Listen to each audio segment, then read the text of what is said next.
The case of the crashed disc and its alien occupants has become an enduring UFO classic. On July 2, 1947, near Roswell, New Mexico, Mac Brazel discovered an extraordinary collection of metal and other debris scattered over his ranch lands.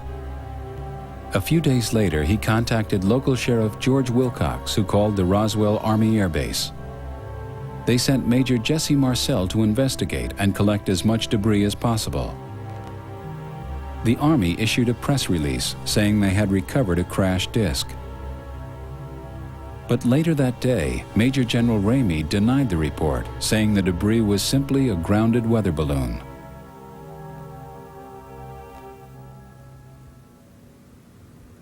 For Fred Whiting of the Fund for UFO Research, the official conclusion simply didn't hold water.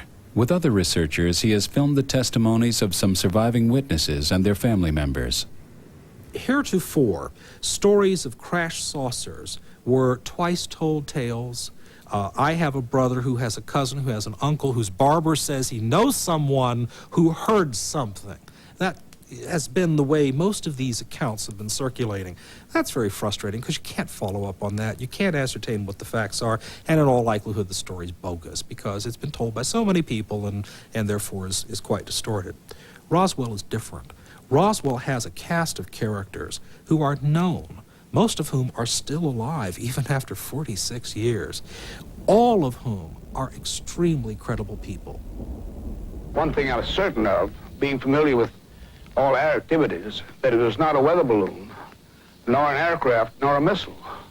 It was something else of which we didn't know what it was. There were just fragments strewn all over the area, an area about 3/4 of a mile long and several hundred feet wide.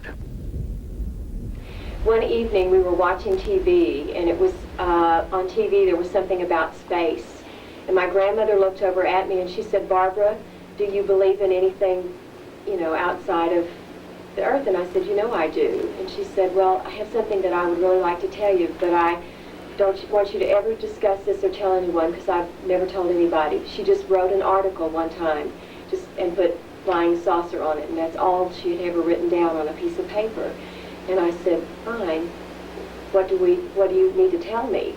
And she, I thought it was going to be something completely different than what she told me. And she said, in the 40s, there was a spacecraft, a flying saucer is what Big Mom called it, crashed outside of Roswell.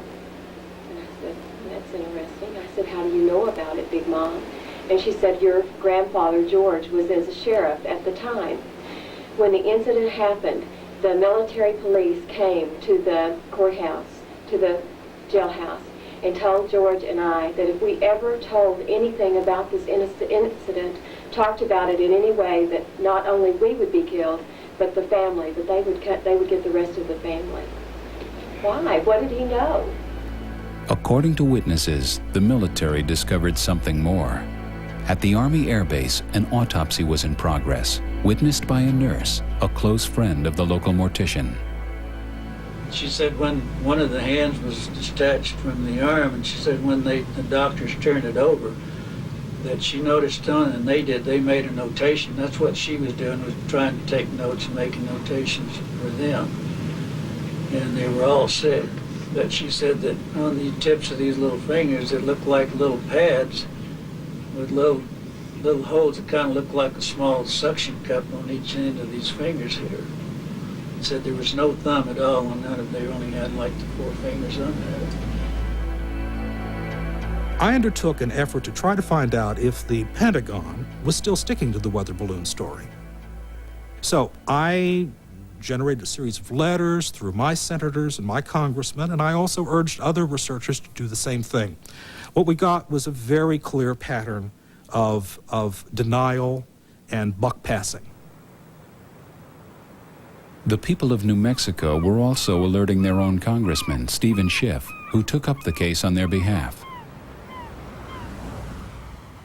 From the statements of witnesses that I've seen or read, a number of individuals described that whatever it was that was recovered from the area around, actually Corona, New Mexico, near Roswell, that apparently it was put in a special plane that was flown in for this purpose, and that the materials were under armed guards because people described the MPs, And I think it's logical to say that weather balloons aren't normally flown by special planes under armed guard.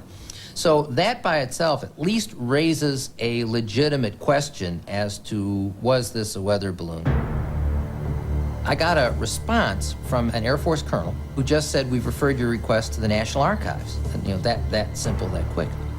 And so I contacted the Department of Defense again and received a response at a higher level. We're referring you to the National Archives. So I contacted the National Archives. And the National Archives responded to me that they didn't have any material on the Roswell incident. Now, needless to say, I considered this a runaround at the least. And it was at that point that I asked our General Accounting Office to assist me. Out of This World will continue on TLC.